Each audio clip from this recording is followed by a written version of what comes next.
about the whole status of 501c4s and what are they about. You know, theoretically they are there to promote the social welfare exclusively in one paragraph, primarily in another paragraph. And not supposed to do too much politics. And not supposed to do too much politics. I'm sure if we look at Crossroads GPS, it was all about politics. Please. GPS, Crossroads GPS, an organization I helped create, but I don't run it. I'm not on the board. I'm not an officer. But the leadership knew right from the get-go they were going to be looked at closely. So the laws and rules that the IRS has promulgated for decades were followed very closely by GPS for exactly that. They knew they'd get extra scrutiny. Look, I love this.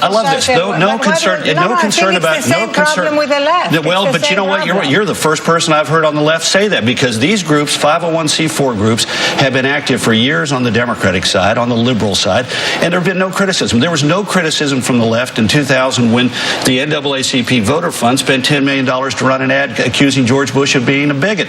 No concern on the left when Americans United for Change ran television ads targeting Republican senators up for re-election in 2007 and 2008 over the Iraq surge. David, go ahead, and then I want to bring Gwen. Well, I'd say, first of all, back in the prior administration, the NAACP was investigated after Republican members of Congress asked for it. But there's been no suggestion. The independent, the prosecutor looked at this, the Inspector General said there was no politics involved in this. No one has indicated at all that the White House was involved. The IRS director was appointed under President Bush, served under both presidents, attested. No one from, so this was not a political pursuit. Baloney, Carl. Well, if it was not political, then why are only conservative groups being targeted? Why did they pick groups targeted? Oh, really? Name one.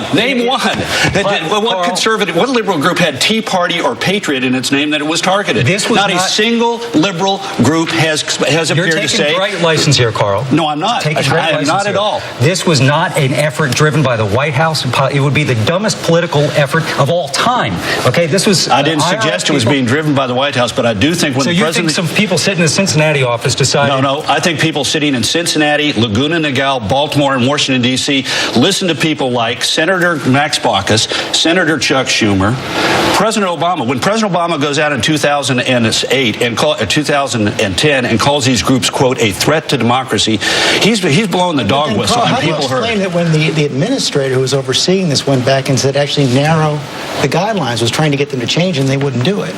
Well, look, that's my point. We have a culture at the IRS that has been going after conservative groups, and this administration has done an ineffective job of managing it. When this issue came up in 2010, if the administration was serious about it, President Obama should have picked